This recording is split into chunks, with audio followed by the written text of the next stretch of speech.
성경 봉독하겠습니다. 구약성경 창세기 12장 1절에서 3절까지입니다. 창세기 12장 1절에서 3절까지 같이 봉독하겠습니다.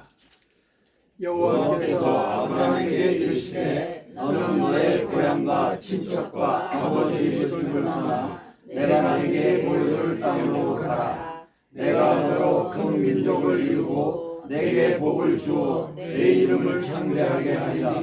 너는 복이 될지라. 너를 축복하는 자에게는 내가 복을 내리고 너를 저주하는 자에게는 내가 저주하리니 땅의 모든 족속이 너로 말미암아 복을 얻으리라 하신지라. 아멘.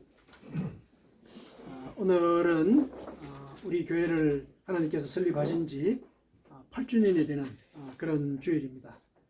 그동안 교회를 지키시고 우리의 믿음을 키워주신 하나님께 감사와 영광을 올려드리십시다. 자, 그리고 우리의 신앙의 본질을 되돌아보는 그런 시간도 함께 가지도록 하십시다.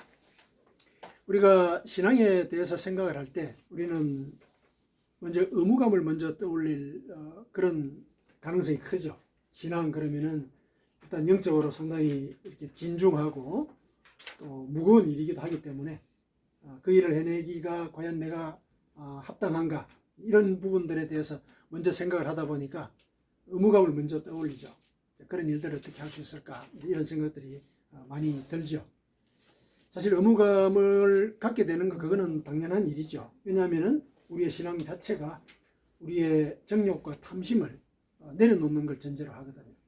우리에게 익숙했던 그런 습관과 생각의 관행을 내려놔야 되니까. 그리고 하나님의 뜻을 쫓아야 되는 거니까. 의무감을 갖는 것이 사실 어떤 면은 당연한 반응이라고 볼 수가 있겠습니다. 그렇긴 한데 우리가 가만히 생각을 해볼 때 그 신앙의 궁극적인 목적이 뭘까 이런 걸 생각하자면은 의무감만으로 신앙생활을 하는 것이 아니다. 이게 이제 우리가 확인을 할 수가 있죠. 우리의 신앙의 목적은 우리 영혼의 구원이죠.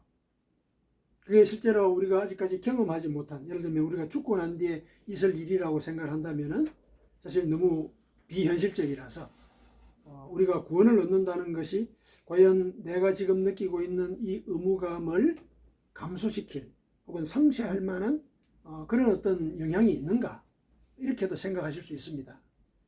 사실은 그 믿음 생활을 하는 데 있어서 그게 제일 중요하죠. 비현실적인데 그걸 현실로 내가 받아들여야 되는가. 믿음의 속성이 그거죠. 사실은 믿음이라는 것이 비현실적인데 현실로 받아들이는 거잖아요. 그게 믿음이거든요. 그래서 그 현실로 받아들임 그 과정이 실은 우리가 어떻게 이 신앙생활을 즐겁게 할 수 있는가의 그 실마리라고 볼 수가 있겠죠. 실마리입니다. 우리가 어떻게 이 의무감을 갖고 신앙생활을 하는 것이 아니라 의무감이 있는 반면에 그 의무감을 즐거운 마음으로 수행을 하게 될까, 실현하게 될까. 이게 이제 사실은 우리 신앙생활의 그 핵심적인 고민거리죠. 고민거리입니다. 근데 하나님은 실은 우리에게 당신을 믿으라 하고 우리를 예를 들면 명령을 하시긴 하셨지만은 그 명령이 의무감만으로의 명령이 아니거든요. 그게 전제가 된 게 있습니다. 전제가 된 것이 그게 성경에 다 나타나 있어요. 오늘 이 아브라함의 이 일화 있지 않습니까?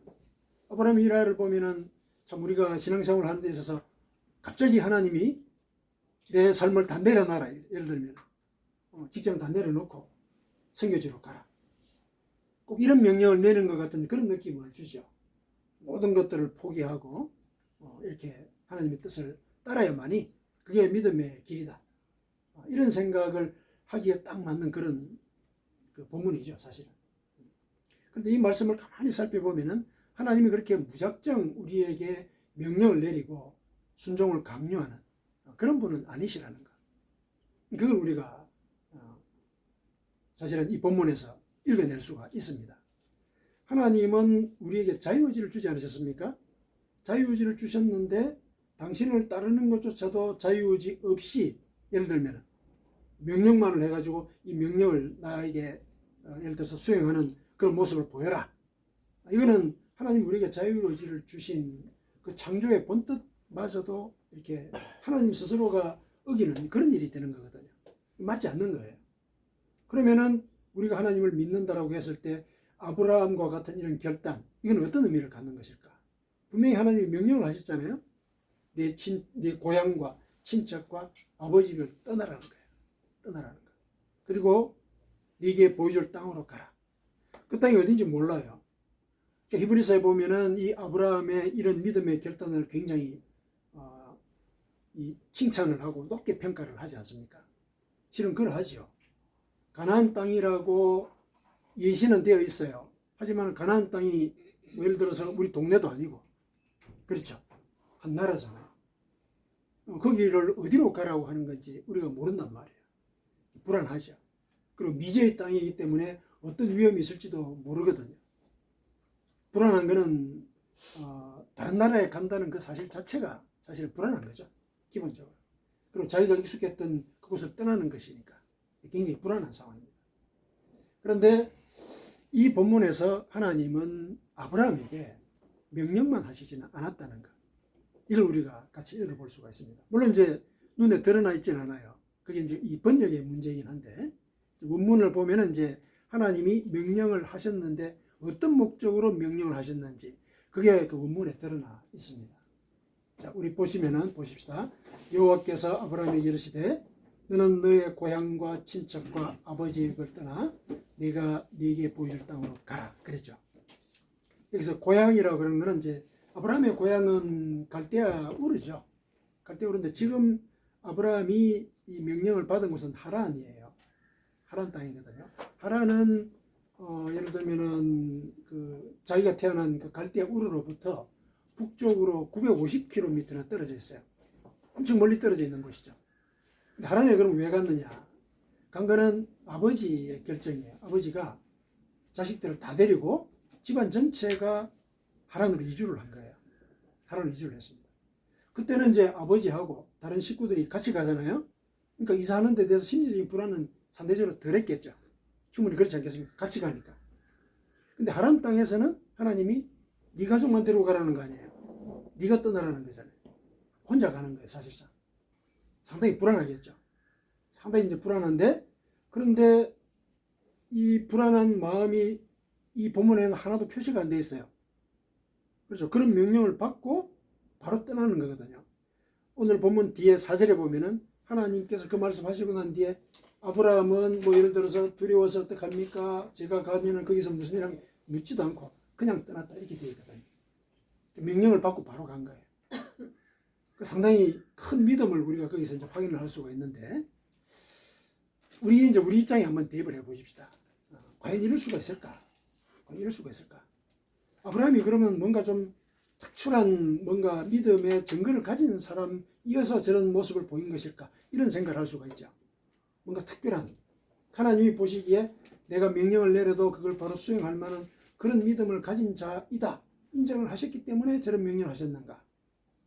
이렇게 이제 생각해 볼 수가 있거든요. 근데 그런 얘기도 없어요. 아브라함이 창세기에 등장을 하는 거는 오늘 본문 앞쪽에 보면은 아브라함이 셈족이거든요. 그 셈족의 족보에 처음 이름이 등장을 해요. 셈족의 족보에. 이거는 누구나 다 마찬가지입니다. 우리가 다 족보가 있죠. 현재 나는 그 족보의 맨 마지막에 있잖아요. 아브라함도 똑같은 거예요. 그 셈족의 족보의 맨 마지막에 아브라함이 이제 등장을 하는 거죠. 누구나 다 똑같은 이런 이제 처지에 있는 그런 사람이었다는 거예요. 그리고 그와 관련해서는 어떤 믿음의 사건, 그의 믿음을 증명할 만한 그런 어떤 예를 들면은 경험 없어요. 기록이 안 돼 있어요.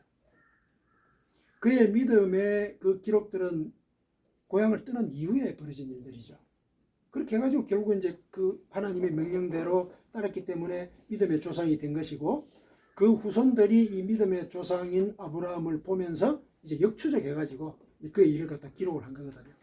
그런데 이런 명령을 받기 전에 아브라함은 믿음의 조상으로서의 표시가 없는 거예요. 사실 우리와 매 한 가지 똑같은 그런 그 평범한 그런 존재라는 거예요. 평범한 존재죠. 그런데 아브라함은 이제 믿음의 조상이 되었죠. 이건 뭐냐면 굉장히 시사하는 바가 커요. 아브라함이 평범한 사람이었다는 거예요. 결과적으로 우리가 그 사람을 믿음의 조상으로 섬기게 됐지만 첫 출발은 우리가 똑같은 평범한 사람, 그런 사람이었다는 거죠. 그런데 그 평범한 아브라함을 하나님은 선택을 해서 믿음의 조상으로 만드셨다는 거죠. 우리가 똑같은 거예요. 우리도 믿음의 조상이 될 수 있다는 거죠. 왜냐하면 우리를 선택해서 믿게 하셨으니까. 네가 예를 들어서 정신없이 살고 있던 그 정욕과 탐심의 세계로부터 그게 네 고향이었는데 떠나라는 거예요. 그 명령을 대로 우리는 떠났지 않습니까? 그렇죠? 아직까지 한 발을 거기다 딛고 사는 그런 느낌들이 있긴 있지만 어쨌든 한 발은 뗐어요. 한 발은 뗐습니다. 하나님의 명령을 따라서 그 일을 우리가 한 발을 뗐고, 그리고 결국은 나머지 한 발도 때리고 살아가고 있잖아요. 그렇죠? 그렇다면 우리도 믿음의 조상이 될 수 있는 그런 어떤 잠재성을 다 갖고 있는 거란 말이죠. 아브라함의 사건은 그걸 우리에게 일러주죠. 어쨌든 하나님이 이 무명의 아브라함을 선택을 했단 말이죠. 선택을 했습니다. 그러면서 고향과 친척과 아버지 집을 떠나라 그랬단 말이죠. 근데 이 떠나라는 말을 원문을 보니까 뒤에 이 두 단어가 또 붙어가 있어요. 이 떠나라는 말을 히브리 원문은 레크라 그러는데 그 뒤에 레카라는 말이 또 붙어 있어요. 레카 이렇게 되어 있어요. 집을 떠나라 이랬을 때 떠나라는 말 뒤에. 근데 이 뒤에 나오는 그 레카라는 말을 영어에도 번역을 해놓지 않고 우리말도 번역을 안 해놨어요. 그 이제 이 본문의 뜻이 이제 뭘까 이렇게 보니까 그게 네 자신을 위하여 그런 뜻이에요. 떠나라. 떠나는데 네 자신을 위해서 떠나라 이렇게 얘기하신 거예요. 그러니까 이게 뭡니까? 하나님이 아브라함에게 엄청난 명령을 내리신 것 같은데 그 명령을 수행하는 그게 너를 위한 것이다 이렇게 얘기하신 거예요. 너를 위한 것이다. 그 말 뜻을 아브라함이 알아들은 거예요. 너를 위한 일이라는 거예요. 너를 위한 일. 내가 이 자리에서 떠나는 이것이 나를 위한 일이다. 이렇게 보는 것이죠. 그럼 그 나를 위한 것이다 했을 때 그 위하는 그 대상이 뭐냐 이게 이제 중요한 거죠. 그게 중요한 겁니다. 근데 뒤에 보니까 하나님이 떠나라고 명령을 하시는데 뭐라고 얘기를 하시냐면은 내가 너로 큰 민족을 이루고 네게 복을 주어 네 이름을 창대하게 하리니 너는 복이 될지라 이렇게 얘기를 하셨거든요. 이게 사실은 아브라함이 자기를 위해서 갖고 있던 자기 자신에 대한 꿈이잖아요. 왜 이렇게 얘기를 하냐? 아브라함 이름의 뜻이 그렇잖아요. 아브라함의 이름의 뜻이 뭐냐면 큰 아버지란 뜻이에요. 큰 아버지 이거는 우리 예를 들면은 우리 집안에서 큰 아버지 이런 개념이 아니고 존경받는 아버지란 뜻이에요. 그러니까 많은 사람들의 존경을 받는 아버지 그렇게 살고 싶은 거예요. 그러니까 아브라함의 아버지인 데라가 아브라함에게 아브라함이라는 이름을 지어준 거는 자기 아버지도 아브라함이 그런 사람이 되었으면 좋겠다는 비전을 심어준 거잖아요. 이름이 그런 의미잖아요. 우리에게 아버지가 우리에게 이름을 준 거는 그 이름대로 살아라 그거잖아요 사실은. 그리고 그 이름을 늘 듣고 또 그 이름대로 살려고 하지 않았겠습니까? 이름이 그런 의미가 있잖아요. 그렇죠? 아브라함이 그렇게 살았다는 거예요. 그 꿈이 그 이름에 들어있었거든요. 근데 하나님이 너를 위해서 떠나라고 했을 때 너를 위한다고 했을 때 그 너를 위하는 그 꿈이 뭐냐? 바로 이전에 나온 이 내용이에요. 이걸 하나님이 만들어 주시겠다는 거죠. 그래서 너로 큰 민족을 이루고 네게 복을 주어서 네 이름을 창대하게 할 것이니 너는 복이 될 것이다. 네가 큰 아버지가 된다는 얘기죠. 큰 아버지가 된다는 얘기 아니야. 네가 복을 주니까 큰 아버지가 될 것이다. 존경받는 아버지가 될 것이다. 그렇게 얘기를 한 거예요. 그러니까 하나님은 우리에게 예를 들어서 믿음을 말씀을 하시고 초청을 하실 때 내려놓기를 원하시죠. 세상의 일들과 정욕과 탐심을. 근데 그게 나를 위한 일이에요. 내 인생의 비전을 이루기 위한 그 길이란 얘기예요. 아브라함의 이 일화가 그걸 우리에게 또 일러주는 것이죠. 그거 이제 두 번째 우리에게 일러주는 일이에요. 평범한 누군가 다 하나님의 선택을 받아서 다 믿음의 조상이 될 수 있다는 것과 그리고 하나님이 우리에게 믿음을 갖도록 초청하신 그 이유는 우리를 위한 거란 얘기예요. 우리를 위한 것. 우리의 삶의 비전을 이루는 것. 이 땅에 우리가 태어났는데 아무런 의미 없이 태어났겠습니까? 내가 이루어야 될 예를 들면 꿈이 있는 거죠. 비전이 있는 거죠. 그 비전을 이루게 할 길로서 너는 나를 믿어라. 이렇게 얘기하신 거란 말이죠. 그렇게 얘기를 했습니다. 그러면서 그 비전을 예를 들면은 아브라함이 가지고 있던 그 비전 그대로 이루어 주시는 것은 또 아니에요. 인간의 생각이기 때문에 오류가 있을 수가 있죠.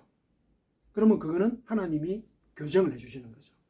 왜냐하면 당신의 명령을 따랐기 때문에 교정을 해주세요.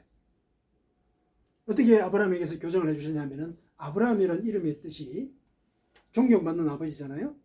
그러면 그거는 자기에 집중이 되는 거야. 자기가 존경받는 사람. 물론 이제 의도는 자기가 존경받으니까 그런 자리에서 자식들에게 복을 베푸는 자가 되는 건 맞죠. 맞는데 여기서 예를 들면은 하나님 뭐라 그러시냐면은 내가 너로 큰 민족을 이루고 이렇게 얘기를 했어요. 큰 민족을 이루고 내 밑에 여러 민족이 있게 될 것이다. 큰 민족이 이제 그런 개념이죠. 여러 민족이 있게 될 것이다. 이렇게 얘기를 하는 거죠.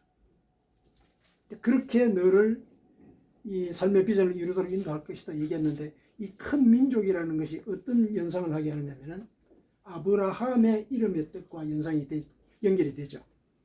아브라함. 나중에 하나님이 아브라함의 이름을 아브라함으로 바꿔주시죠. 그렇죠. 아브라함은 무슨 뜻입니까? 아브라함의 이름의 뜻이 여러 민족의 아버지다. 큰 민족의 아버지라는 얘기예요. 단순히 그냥 존경받는 아버지 이 차원이 아니라 존경하는 대상이 있는 거예요. 존경하는 주체가. 그죠? 여러 민족이 너를 존경하는 그런 상황이 될 것이다. 이렇게 얘기하는 거죠. 자기가 혼자 이렇게 두드러지는 그런 점에 초점을 맞추는 거 아니라 실제로 그런 상황이 어떻게 이루어지느냐 하면 여러 민족이 너를 존경하는 그런 일이 벌어질 것이다. 이렇게 그 비전을 바꿔주시는 거예요. 교정을 해주시는 거죠. 그래서 이름을 바꿔주신 것도 그런 뜻이에요. 내가 너를 꿈을 이루도록 불러냈고 네가 그 명령을 따랐기 때문에 그 명령을 따른 대로 너의 비전을 올곧게 이루도록 내가 인도할 것이다. 그래서 이름을 바꿔주신 것이고 여기에 언급한 내용이 바로 벌써 불러셨을 때 암시가 되어 있는 거예요. 너의 비전도 나의 뜻대로 풍성하게 이루어질 것이다. 암시를 하시는 거예요. 그러니까 떠나라고 한 그 말씀이 정말 그를 위한 것이었어요. 그를 위한 것. 우리는 이 땅에 살기 때문에 시야가 제한되어 있지 않습니까? 우리 앞길 하나도 몰라요. 그렇죠? 그럼 하나님은 영이시잖아요. 우리의 미래까지도 아신다는 말씀이죠. 그러니까 그러한 관점에서 우리의 삶을 보시고 우리의 비전을 이루어가도록 인도하신다는 거죠. 아브라함이 자기 이름이 나중에 아브라함이 될 줄 어떻게 알았겠어요? 몰랐죠. 근데 이미 암시를 하고 계셨던 거예요. 하나님 명령을 내릴 그때 너는 큰 민족이고 너를 존경하는 그런 사람이 될 것이다. 이렇게 얘기를 하신 거예요. 나중에 너는 아브라함이 될 것이다. 먼저 얘기를 하신 거란 말이죠. 못 알아들었죠. 그거는 그까지는 우리는 인간의 이 지력의 한계 때문에 이해를 못하는 거죠. 하나님은 그러나 그 모든 것들 미래까지도 다 계획을 하고 명령을 내리신다는 거죠. 그래서 하나님은 우리를 이 땅에 보내셨고 또 보내신 그 상황에서 우리를 하여금 당신을 믿게 하셨다. 거기에는 분명히 하나님의 비전을 우리를 통해서 풍성하게 이루고자 하시는 그 은혜가 거기에 얹혀 있는 거예요. 그래서 우리를 이 자리에 부르신 그 목적이 있음을 우리가 돌아볼 필요가 있습니다. 자, 그렇게 했을 때 3절에 보니까 너를 축복하는 자에게는 내가 복을 내리고 너를 저주하는 자에게는 내가 저주하리니 땅의 모든 족속이 너로 말미암아 복을 얻을 것이니라. 다시 확인시켜 주시는 거죠. 네가 모든 족속의 아버지가 될 것이다. 확인시켜 주셨죠. 그것이 되는 과정 속에 너를 축복하는 자에게는 내가 복을 내리고 너를 저주하는 자에게는 내가 저주할 것이다. 지켜주시겠다는 거죠. 지켜주시겠다는 거예요. 그런 약속을 하신 것입니다. 그래서 오늘 본문을 우리가 볼 때 하나님께서 우리로 하여금 당신을 믿게 하신 그 예를 들면은 그 의도는 우리를 위한 것이다. 나의 삶의 비전을 위한 것이다. 그렇게 이제 우리가 기억을 하십시다. 그렇게 얘기할 수 있는 이제 예를 들어서 근거가 모세를 통해서도 다시 확인이 돼요. 모세를 통해서도. 모세가 뭐라고 얘기를 하냐면은 신명기 10장 12절에서 13절이에요. 모세가 이스라엘 백성들에게 이렇게 얘기를 합니다. 이스라엘아 내 하나님 여호와께서 네게 요구하시는 것이 무엇이냐? 곧 내 하나님 여호와를 경외하여 그의 모든 도를 행하고 그를 사랑하며 마음을 다하고 뜻을 다하여 내 하나님 여호와를 섬기고. 자, 여기까지는 의무감이 들죠. 신앙적인 의무감. 내 온 몸과 마음과 정성을 다해서 내 하나님을 섬기라는 거죠. 의무감을 주게 됩니다. 그 다음에 보십시다. 이어서 뭐라고 얘기하냐면 내가 오늘 네 행복을 위하여, 이렇게 나오죠. 오늘 내가 네 행복을 위하여 네게 명하는 여호와의 명령과 규례를 지킬 것이 아니냐, 이렇게 얘기하는 거죠. 그러니까 여호와의 명령과 규례를 지키게 될 거는 네 행복을 위한 일이다. 모세가 얘기를 한 거예요. 모세가 얘기를 한 것이죠. 네 행복을 위한 일이라는 얘기예요. 하나님을 믿고 따라가는 것이. 물론 이제 그 행복이라는 것, 아까도 말씀을 드렸지만은 그 행복은 내가 생각하는 행복은 아니에요. 교정을 해주시는 거죠. 하나님. 교정을 해주시는 거죠. 행복은 분명한데 미래까지 다 보는 관점에서의 행복을 우리로 하여금 이루게 하신다는 거죠. 그렇게 이제 모세를 통해서도 다시 확인을 시켜줬습니다. 그래서 우리가 하나님을 믿는 이 과정이 그저 우리가 하나님의 예를 들면은 종으로서 그분을 섬겨야 된다는 의무감의 그런 실현의 과정이 아닌 거예요. 우리의 삶의 비전을 이루는 그 길이라는 거죠. 그래서 믿음의 길 그 자체는 바로 우리 삶의 비전을 이루는 그런 이정표와 같은 거예요. 믿음을 따라간다는 것, 믿음의 길을 따라간다는 것, 그런 것이죠. 자, 그러면은 이러한 이제 원리를 우리가 깨달았단 말이죠. 우리로 하여금 이 믿음의 길을 들어서게 한 하나님의 뜻이 결국 나를 위한 것이었다. 그렇다면은 이 믿음의 과정들을 우리가 어떻게 기쁜 마음으로 갈 수 있느냐? 물론 내 행복을 위한 것이지만은 그 행복이 실현되는 것을 우리가 경험을 해봐야 계속 그런 마음을 갖고 하나님을 섬기는 이제 그런 일들을 해 나갈 수 있지 않겠습니까? 어떻게 해야 될 것이냐? 자, 우리 아브라함에서 다시 이제 그 실마리를 찾아보십시다. 아브라함이 이제 하나님의 명령을 받고 바로 떠나지 않았습니까? 떠났거든요. 근데 그 명령이 결국은 자기의 비전과 맞았던 거죠. 그렇잖아요? 그렇기 때문에 바로 떠날 수 있었다라고 얘기하지 않았습니까? 거기에서 우리가 하나 얻어낼 교훈이 있죠. 내가 이 땅에서 즐겁게 하나님을 섬기기 위해서는 내가 이 땅에 태어난 이유와 목적이 뭘까? 이 이유와 목적을 통해서 하나님을 기쁘시게 할 일이 뭘까? 이거 늘 생각해야 되는 거예요. 늘 생각해야 되는 거죠. 아브라함이 자기의 이름이 아브라함인 것을 인식하고 있었다는 얘기예요. 자기가 그런 사람이 되고 싶었다는 걸 늘 인식하고 그걸 모색했다는 거예요. 생각 속이지만 늘 모색하고 생각했다는 거죠. 그러니까 하나님이 그런 명령을 내렸을 때 군말 않고 간 거예요. 군말하지 않고 간 이유가 그거란 얘기죠. 내 비전을 하나님이 인정해 주셨구나. 이거 확인한 거죠. 그러려면은 늘 우리가 나는 이 땅에 왜 태어났으며 무엇을 위해 살아야 될까? 그리고 이 과정이 하나님께 어떤 의미가 있을 것인가? 이걸 늘 생각해야 되는 거죠. 그게 우리의 비전이 되어야 된다는 거죠. 그 생각을 늘 고민을 할 때 하나님이 나에게 명령을 내리시는 거죠. 그 명령은 우리가 늘 생각했던 바를 이루는 길이에요. 이루는 길이죠. 그게 결국은 예수님께서도 확인하신 바가 이거죠. 너희는 하나님의 나라와 그분의 의를 먼저 구하라 그랬죠. 먼저 구해라. 늘 생각해야 된다는 얘기예요.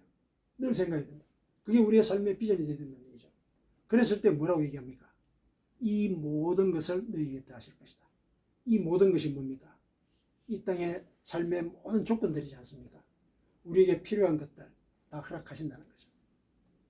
예수님이 그 말씀하실 때 그 모든 것 앞에는 우리가 먹고 마시고 입고 하는 이 모든 것들에 대해서 염려한다는 얘기가 나오잖아요. 그런 것들 염려하지 말아라.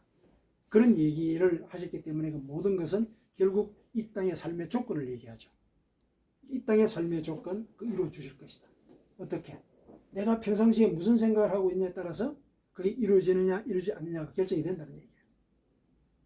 그래서 우리의 믿음의 그 과정들이 실은 매일 하나님이 나에게 어떤 뜻으로 이 땅에 나를 보내셨는지 이걸 늘 생각하는 거예요. 늘 생각하는 거예요. 그래서 거기에 맞춰서 하루하루 살아가려고 할 때 그때 하나님이 나의 비전을 이루는 그 일들을 시작을 하신다는 거예요. 핵심이 그거죠. 자, 그렇게 결단을 하고 나아갔을 때 하나님은 우리의 비전을 바꿔주세요. 바꿔주시죠. 전혀 현격하게 달라질 수도 있지만 어쨌든 달라지더라도 그거는 우리의 행복을 위한 것이에요. 우리 행복을 위해서. 그거는 이제 우리가 히브리서를 보면 알 수가 있죠. 그러니까 우리가 하나님의 말씀을 쫓아야 되지 않습니까? 따라야 되지 않습니까? 그 하나님이 이 땅에 나를 보내신 그 이유를 찾으려면 말씀을 봐야 되니까 그 말씀을 생각을 하고 말씀을 실천하려고 하고 그 과정 속에서 내 비전을 조금씩 조형을 해 나갈 수 있지 않겠습니까? 그러면 이거 말씀이 내 속에 들어오게 되고 그 말씀이 내 혼과 영과 관절과 골수를 찔러 쪼개가지고 내 생각과 마음을 판단하는 거예요. 뭐가 잘못됐지? 내가 어떻게 살아야 되지? 이런 것들을 내 속에서 교정할 수 있도록 가르쳐 주신다는 얘기죠. 그래서 늘 말씀을 묵상하는 이런 삶. 그게 내 비전을 하나님의 뜻에 맞도록 만들어 나가는 그 과정. 그걸 갖다가 이제 하나님께서 하게 하시는 거죠. 하게 하신다는 얘기는 말씀이 내 속에 들어오면 말씀이 그 일을 하게 하거든요. 내가 깨달았는데 그 깨달음대로 하지 않을 리는 없어요. 왜냐하면 내가 그 일을 늘 고민했기 때문에. 전혀 생각이 없었다면 그런 생각도 안 들겠지만은 생각을 하고 있었단 말이에요. 어떻게 살아야 될까? 그러는데 성경에서 이렇게 살아야 내 생각대로 될 것이다. 그럼 하게 되는 거죠. 왜냐하면 내가 그런 지향을 갖고 있었으니까. 그런 것이죠. 그렇게 했을 때 이제 결국은 하나님께서 우리를 내 자신뿐만 아니라 내 주변과 이웃들에게 복의 근원으로서 살게 하신다는 거죠. 네가 복이 될지라 이게 뭡니까? 우리가 복이래요. 우리가 있는 그 자리가 우리를 통해서 복을 받는다는 얘기죠. 아멘. 우리가 복의 근원이 된다는 얘기예요. 사실은 이게 우리의 인생의 최종 목적이죠. 아멘. 그렇지 않습니까? 최종 목적이죠. 내가 잘 먹고 잘 사는 거. 물론 그럴 수도 있어요. 그게 목적일 수 있습니다.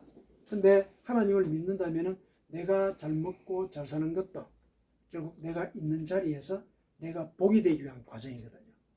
다른 사람들에게, 이웃들에게. 그거를 이제 하나님이 우리에게 사실상 말씀을 하신 거예요. 그래서 이 신앙의 과정은 우리를 위한 일이에요. 하나님께 예를 들면은 종속되어 가지고 정신적이고 영적으로 노예가 되는 그런 과정이 아닌 거예요.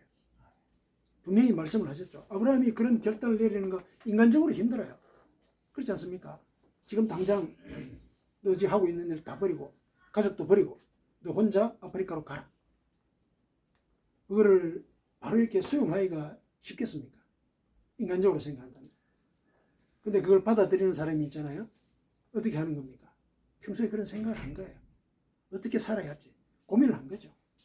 그러니까 일반 사람들은 전혀 납득하지 못하고 받아들이지 못하는 그 일을 그 사람은 받아들이는 거예요. 왜냐하면 그렇게 살아야 된다고 생각을 하고 살았으니까. 그걸 하나님이 일깨워 주신 거거든요. 신앙생활이 그런 거란 말이죠. 우리가 왜 이 자리에 있는 거냐? 왜? 우리는 영혼에 대해 관심이 있는 자들이에요. 영혼에 대해서.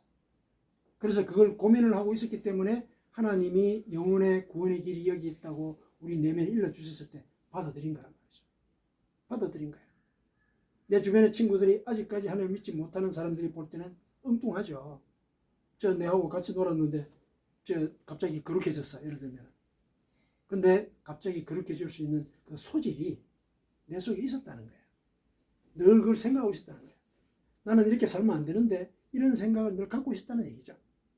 그거를 하나님이 확인을 시켜주신 거죠. 그래서 우리가 믿음의 과정이 오게 된 거예요. 그렇다면 우리는 하나님의 인정을 받는 신앙의 길로 가고 있는 것이죠. 그래서 이 신앙의 길에 접어들었을 때 하나님이 나의 비전을 당신의 뜻에 맞도록 맞추어서 바꿔주시기를 우리가 늘 기도를 하십시다. 아멘. 기도하십시다. 그래야 우리가 있는 자리에서 내가 복의 근원으로서 살게 될 수가 있는 것입니다.